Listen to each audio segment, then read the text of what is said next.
Chers frères et sœurs, bonjour et bienvenue encore à cette occasion qui nous est donnée de pouvoir échanger autour de la bonne parole de notre Dieu.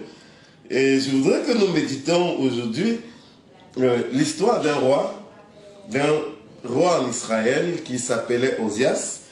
Dans le livre de 2 Chroniques, chapitre 26, du verset 1 au verset 21, je vous invite à, si vous avez une Bible, à parcourir cet extrait chez vous pour pouvoir comprendre en profondeur de quoi il s'agit. Mais je vais résumer l'histoire de ce roi. Ce très jeune roi qui a accédé au trône à la place de son défunt père. Il a accédé au trône à l'âge de 16 ans.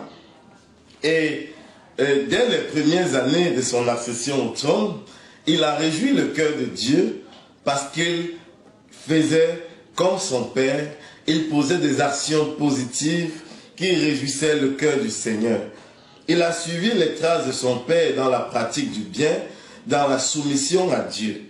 Et la parole de Dieu nous dit que Dieu l'aida contre les Philistins, contre les Arabes, contre les Mahomites.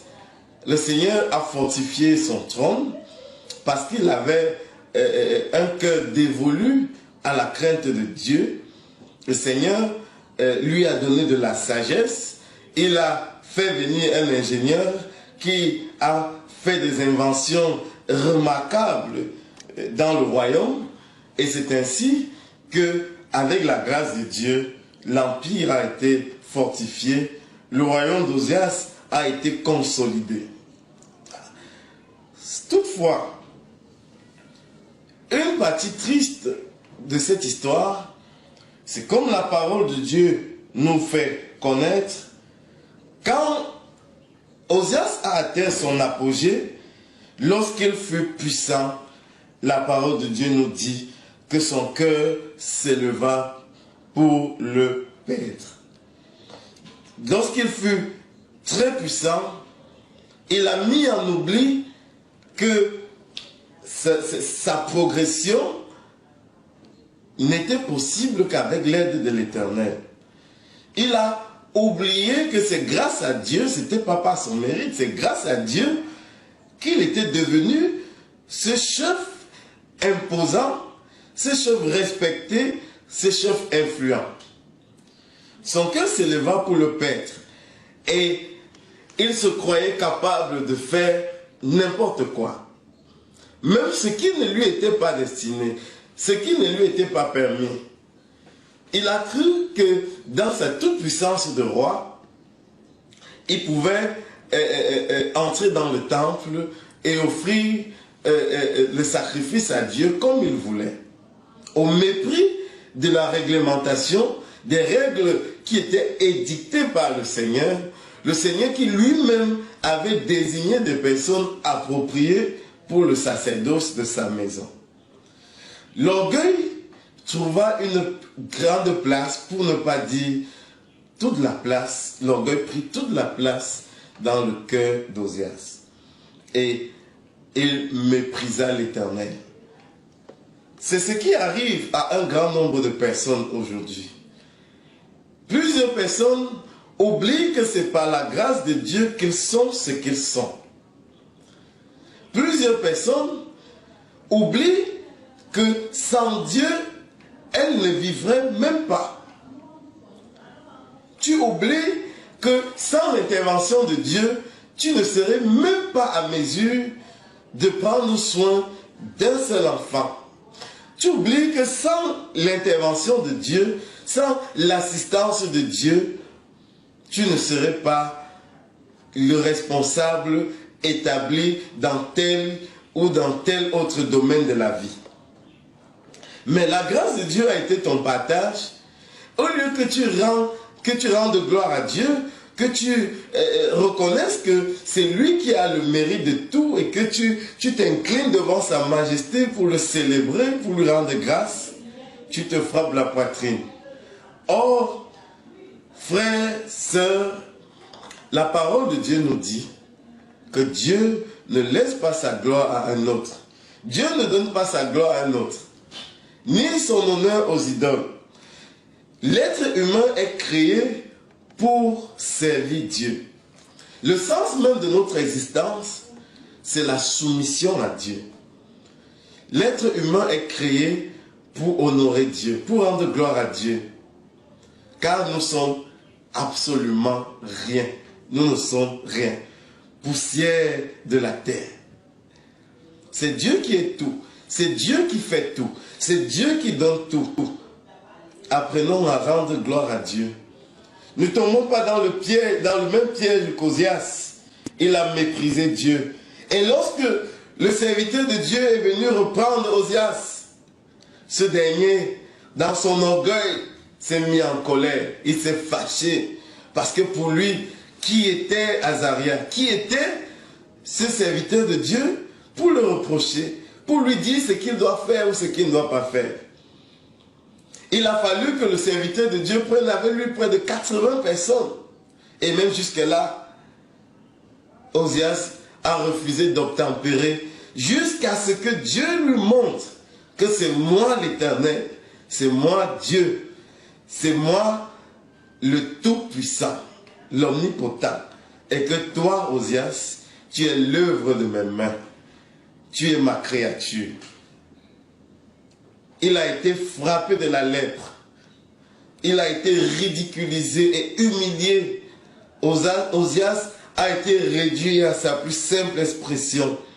Frappé de la lèpre, il était devenu comme il était désormais un interdit au milieu de son peuple. Il devait être mis en quarantaine. Pourquoi? Parce qu'il n'a pas honoré Dieu. Parce qu'il n'a pas rendu gloire à Dieu. Mon frère, ma soeur, apprends à t'humilier chaque fois que Dieu t'élève. Apprends à te soumettre chaque fois que Dieu te donne un plus.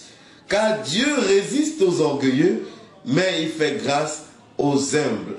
Souviens-toi de tes nuits que tu passais en prière, en train d'implorer Dieu, d'implorer son assistance, d'implorer sa grâce. Souviens-toi que c'est Dieu qui t'a aidé. Dans ton travail actuel, c'est Dieu qui t'a aidé. Pour ta famille, c'est Dieu qui t'a aidé. Pour tout ce que tu as, c'est Dieu qui t'a aidé. Rends-lui gloire. Ne prends pas ce que Dieu t'a donné pour mépriser les autres. Ne crois pas que la position que Dieu te donne dans ton lieu de service, dans ta maison, ne crois pas que la position que Dieu te donne même dans ton église, c'est parce que tu as mérité. Non. C'est parce que Dieu par toi veut élever sa gloire. Et si tu veux t'approprier de la gloire de Dieu, Dieu te met de côté et son œuvre continue et sa gloire est élevée à travers la vie des autres personnes qui apprennent à s'abaisser. La position que Dieu te donne, c'est pour que tu le craignes. La responsabilité que Dieu te donne, c'est pour que tu sois humble. Ne tombe pas dans le piège de l'orgueil. Ne crois pas que tu es indispensable. Ozias ici s'est rendu compte qu'il n'était pas indispensable. Dieu l'a mis de côté, Dieu l'a ridiculisé. Ne tombe pas dans le piège de la prétention. Sache que tu n'es absolument rien. Avant de dire à ton frère que tu vas voir, avant de dire que personne ne sera rien sans toi, sache que tu es poussière. Et que si tu veux être un frein sur le chemin de ton frère, si tu veux être un obstacle sur le chemin de ta soeur, et que Dieu a prévu l'élever, si tu t'opposes, Dieu sera obligé de te mettre de côté pour te montrer que tu n'es rien, tu n'es pas indispensable. Et tu verras que lorsqu'il te mettra de côté, ça n'enlèvera rien à sa magnificence. Tu ne peux pas t'opposer, tu ne peux pas empêcher le plan de Dieu de s'accomplir. Tu ne peux pas. Si Ozias avait compris sa position, s'il avait compris qu'il n'était rien, qu'il n'était qu'un enfant, et que de ses 16 ans, Dieu l'a pris pour faire de lui un homme influent sur la terre. S'il avait compris que c'est Dieu qui lui avait donné la sagesse de réaliser tout ce qui avait été réalisé, s'il avait compris toute sa vie qu'il devait son souffle à Dieu, qu'il devait sa réflexion à Dieu, qu'il devait son trône à Dieu, il devait son peuple à Dieu, il ne se serait pas fourvoyé dans l'orgueil, dans la prétention. Que l'exemple d'Ozias rende chacun de nous sage. Que personne ne tombe dans le mépris de la gloire de Dieu. Apprenons à nous humilier, à rendre gloire à Dieu pour tout ce qu'il fait dans nos vies.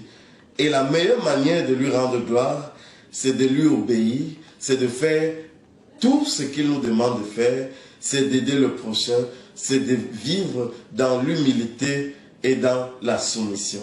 Si tu as cru en cette parole, que Dieu te bénisse.